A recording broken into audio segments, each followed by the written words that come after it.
Hello everyone. जो घटना चक्र दृष्टि आई है जो जिसमें वार्षिकी 1 सितंबर 2020 से 30 सितंबर 2021 तक का उसमें कवर है, तो वही देख रहे थे। ये दूसरा पार्ट है। अगर आपने पहला पार्ट नहीं देखा है तो पहले उसको देख लीजिए। तो अगला क्या है कि ई रूपी एक नया डिजिटल भुगतान साधन। ये 2 अगस्त 2021 को नरेंद्र मोदी जी ने वीडियो कॉन्फ्रेंसिंग के माध्यम से ई रूपी लॉन्च किया। यह क्या है? यह व्यक्ति विशिष्ट और उद्देश्य विशिष्ट एक डिजिटल भुगतान है। एक तरीके का ये वाउचर है। यह डिजिटल भुगतान हेतु एक नकद रहित और संपर्क रहित साधन है। और इसका जो नकद रहित लेन देन को बढ़ावा देने के उद्देश्य से एक वाउचर आधारित भुगतान प्रणाली है। तो ये 4 स्टेटमेंट दे के पूछ सकता है इसकी विशेषता के बारे में। तो ई रूपी का विकास किसके द्वारा हो रहा है? भारतीय राष्ट्रीय भुगतान निगम के द्वारा। ई रूपी विकास में वित्तीय सेवाएं विभाग, स्वास्थ्य परिवार कल्याण मंत्रालय और राष्ट्रीय स्वास्थ्य प्राधिकरण की भी विशेष भूमिका है। ई रूपी लेन देन के लिए एनपीसीआई ने 14 बैंकों के साथ साझेदारी किया है। तो और सहयोगी बैंक कौन कौन से हैं? State Bank of India, HDFC Bank, Punjab National Bank, Bank of Baroda, Canara, Indian Bank, Kotak Bank, Union Bank of India, UCO, Indian Overseas Bank, Bank of Maharashtra. तो ये सब है। इसको याद रखिए कि ई रूपी जो है ये डिजिटल वाउचर है जो लाभार्थी या प्राप्त उपयोगकर्ता हैं उनके फ़ोन पर एसएमएस या क्यूआर कोड के माध्यम से प्राप्त होगा। और यही सब है। इसमें से आप यही याद रखिए। और इसका जो उपयोग है हम कहीं भी कर सकते हैं। इंटरनेट कनेक्शन रहित स्थानों पर भी कर सकते हैं। इसको याद रखिए। ई रूपी भारतीय रिजर्व बैंक द्वारा प्रस्तावित भविष्य की डिजिटल मुद्रा सीबीडीसी से अलग है। सीबीडीसी क्या है? भविष्य में जारी की जाने वाली एक डिजिटल मुद्रा है, जबकि ई रूपी भारतीय राष्ट्रीय भुगतान निगम द्वारा जारी किया गया एक डिजिटल वाउचर है। तो अगला क्या है? सहकारिता मंत्रालय का गठन। ये काफ़ी चर्चा में रहा, इससे प्रश्न जरूर बन सकता है। तो भारत में सहकारिता का कार्य विभिन्न नियमों और विनियमों के माध्यम से होता था, जिसे अब एक पृथक मंत्रालय के माध्यम से संचालित किया जाएगा। और 21-22 के जो बजट में भी वित्त मंत्री ने सहकारिता को बढ़ावा देने के लिए ये बात कही थी।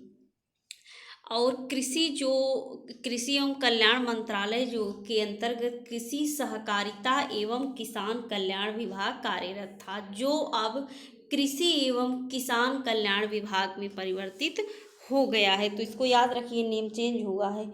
और सहकारिता हेतु एक अलग मंत्रालय का गठन किया गया है। 6 जुलाई को केंद्र सरकार ने सहकार से समृद्धि के विजन को साकार करने के लिए एक पृथक मंत्रालय सहकारिता मंत्रालय का गठन किया है। और इसके जो प्रथम मंत्री बनेंगे अमित शाह बनेंगे, जबकि बीएल वर्मा सहकारिता मंत्रालय में राज्य मंत्री के रूप में नियुक्त होंगे।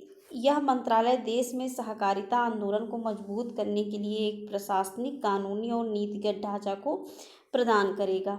यह मंत्रालय सहकारी समितियों के लिए ईज ऑफ डूइंग बिजनेस की प्रक्रियाओं को कारगर बनाने और बहुराज्य सहकारी समितियों के विकास को भी सक्षम बनाने में कार्य करेगा। सहकारिता के महत्व को बढ़ावा देने के लिए संयुक्त राष्ट्र महासभा ने 2012 को सहकारिता का अंतर्राष्ट्रीय वर्ष घोषित किया था। और अंतर्राष्ट्रीय सहकारिता दिवस मनाया जाता है जुलाई माह के प्रथम शनिवार को। और 2021 में कब मनाया गया? 3 जुलाई को। अगला है लोक उद्यम विभाग। 6 जुलाई को एक अधिसूचना के माध्यम से लोक उद्यम विभाग को भारी उद्योग एवं लोक उद्यम विभाग से निकालकर किसमें कर दिया गया है? वित्त मंत्रालय में जोड़ दिया गया है। याद रखिए, अब वित्त मंत्रालय के अंतर्गत 6 विभाग हो गए। कौन कौन से? आर्थिक कार्य विभाग, व्यय विभाग, राजस्व विभाग और निवेश एवं लोक संपत्ति प्रबंधन विभाग, और क्या? वित्तीय सेवाएं विभाग, लोक उद्यम विभाग। साथ ही अब भारी उद्योग और लोक उद्यम विभाग मंत्रालय भारी उद्योग मंत्रालय के रूप में परिवर्तित हो गया है। याद रखिए कि भारी उद्योग एवं लोक मत उद्यम जो मंत्रालय था, अब उसका नाम क्या हो गया है, भारी उद्योग मंत्रालय। अगला है अखिल भारतीय उच्च शिक्षा सर्वेक्षण। ये अखिल भारतीय उच्च शिक्षा सर्वेक्षण 2021 में जारी किया गया था।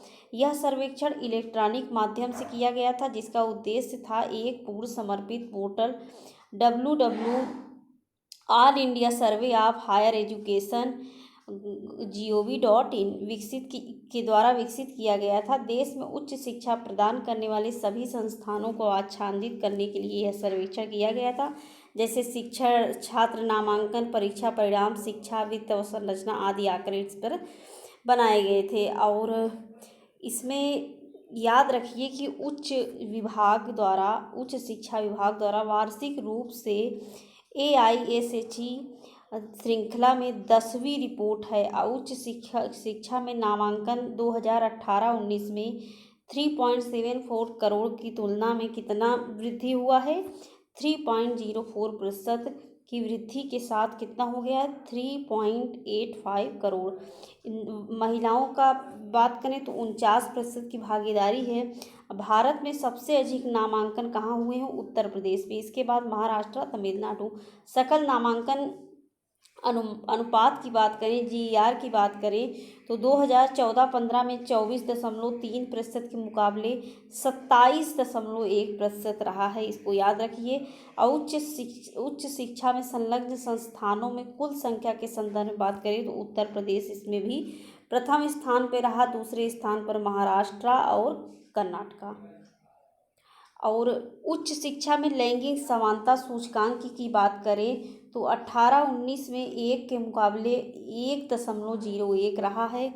अखिल भारतीय स्तर पर 2019-20 में उच्च शिक्षा में छात्र और शिक्षक का अनुपात कितना रहा, 26 का रहा है।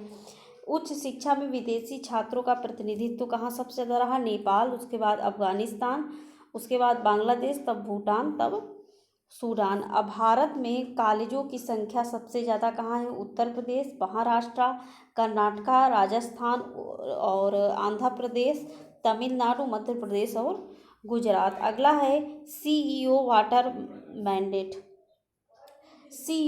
मैंडेट सार्वजनिक निजी भागीदारी वाली एक अद्वितीय पहल है जो जल संबंधी चुनौतियों को समाधान करने के लिए इसकी स्थापना किया गया है। UN ग्लोबल कॉम्पैक्ट द्वारा 2007 में शुरू किया गया था। संयुक्त राष्ट्र महासचिव एवं UN ग्लोबल कॉम्पैक्ट एक विशेष पहल का कार्यान्वयन पैसिफिक इंस्टीट्यूट अमेरिका की भागीदारी में किया जाता है। CEO वाटर मैनेजमेंट की हस्ताक्षरकर्ता कंपनी 6 प्रमुख क्षेत्रों में कार्रवाई करने और प्रगति पर सालाना रिपोर्ट करने के लिए प्रतिबद्ध है। इस पहल के तहत प्रतिबद्धता क्षेत्र में कौन कौन सा, प्रत्यक्ष संचालन, सामूहिक कार्यवाही, सार्वजनिक नीति, आपूर्ति श्रृंखला और जल संभरण प्रबंधन, और सामुदायिक सहभागिता एवं पारदर्शिता, ट्रांसपेरेंसी। और इसमें क्या है कि 4 जून 2021 को एक विज्ञप्ति के द्वारा भारत के सबसे बड़ी विद्युत उत्पादक company NTPC limited CEO water mandate की हस्ताक्षरकर्ता बन गई। इसको याद रखिए, कौन बना, NTPC। और इसके साथ ही NTPC लिमिटेड कुशल जल प्रबंधन पर ध्यान केंद्रित करने वाली प्रतिष्ठित कंपनियों की सूची में शामिल हो गई है। CEO वाटर मैंडेट हस्ताक्षर करने के उपरांत अब NTPC लिमिटेड विद्युत उत्पादन की अपनी प्रमुख व्यावसायिक गतिविधियों को अंजाम देने के लिए जल जो संरक्षण एवं मैनेजमेंट है, देखिए इसको अंजाम करने के लिए 3R मतलब रिड्यूज कम करना, रीयूज पुनर्उपयोग करना, रिसाइकिल मतलब पुनर्चक्रण को अधिक बढ़ावा देना है। उल्लेखनीय है कि 2021 में भारत की 2 अन्य कंपनियां, कौन कौन सी कंपनियां इसमें शामिल हुई हैं, हस्ताक्षर की हैं, उसको याद रखिए। एक जल, ये जयपुर राजस्थान की है। और क्या है, सृष्टि लाइफलाइंस, ये बड़ोदरा गुजरात, भी CEO वाटर मैंडेट की हस्ताक्षरकर्ता बन गई है। अब कितनी है, विश्व में 203 कंपनियां हैं। तो इस बार जो जुड़ा है वही इम्पॉर्टेंट है, इससे पहले बहुत सारी जुड़ चुकी हैं। कौन कौन सा, एक जल, सृष्टि लाइफलाइंस और एनटीपीसी ऊर्जा सघन लक्ष्यों की घोषणा किया है। 27 जून 2021 को जारी एक प्रेस विज्ञप्ति के अनुसार एनटीपीसी लिमिटेड भारत में ऊर्जा के क्षेत्र में ऐसी पहली ऊर्जा कंपनी बन गई है जिसने ऊर्जा पर संयुक्त राष्ट्र उच्च राष्ट्रीय संवाद के अंग के रूप में अपने ऊर्जा सघन लक्ष्यों को घोषित किया है। एनटीपीसी ने 2032 तक 60 गीगावाट की नवीकरणीय ऊर्जा क्षमता की स्थापना का लक्ष्य रखा है। साथ ही एनटीपीसी ने क्या किया, 2032 तक शुद्ध ऊर्जा तीव्रता में 10% की कटौती का भी लक्ष्य रखा है। भारत का सबसे बड़ा सौर ऊर्जा पार्क ये कहाँ होगा, ये गुजरात स्थित जो कच्छ का रण है उसमें सौर पार्क की स्थापना होगा। और एनटीपीसी रीन्यूएबल एनर्जी लिमिटेड को गुजरात में स्थित ये पार्क बनेगा, मंजूरी दी गई। किसने मंजूरी दी? नवीन एवं नवीकरणीय ऊर्जा मंत्रालय ने। यह भारत का सबसे बड़ा सौर पार्क होगा जिसकी क्षमता 4775 मेगावाट होगी। इस पार्क में व्यावसायिक स्तर पर हरित हाइड्रोजन के उत्पादन की योजना है। 13 जुलाई 2021 को एनटीपीसी रीन्यूएबल एनर्जी लिमिटेड ने केंद्र शासित प्रदेश लद्दाख के साथ देश की प्रथम हरित हाइड्रोजन परिवहन परियोजना की स्थापना एवं समझौता पर हस्ताक्षर किया है। तो याद रखिए कि देश की पहली हरित हाइड्रोजन परिवहन कहाँ लगेगी, तो ये लद्दाख में लगेगी। और क्या हुआ कि एनटीपीसी ने विशाखापत्तनम में क्या किया है कि भारत के सबसे बड़े तैरते हुए ऊर्जा पार्क संयंत्र की स्थापना करेगी। इस तैरते हुए सौर ऊर्जा संयंत्र की जो क्षमता है, गलत मिसप्रिंट है, ये 10 मेगावाट नहीं होगा, ये 25 मेगावाट होगा, इसको सही कर लीजिए, 25 मेगावाट। इसके अतिरिक्त तेलंगाना के रामागुंडम में एनटीपीसी द्वारा 100 मेगावाट क्षमता के तैरते सौर ऊर्जा संयंत्र की स्थापना की भी घोषणा की गई है। और NTPC renewable energy limited NTPC के 100% स्वामित्व वाली एक अनुशंसित इकाई है। तो आज के लिए बस इतना ही, और हम कल देखेंगे। वीडियो कैसा लगा आप लोग कमेंट बॉक्स में बता सकते हैं। वीडियो देखने के लिए बहुत बहुत धन्यवाद।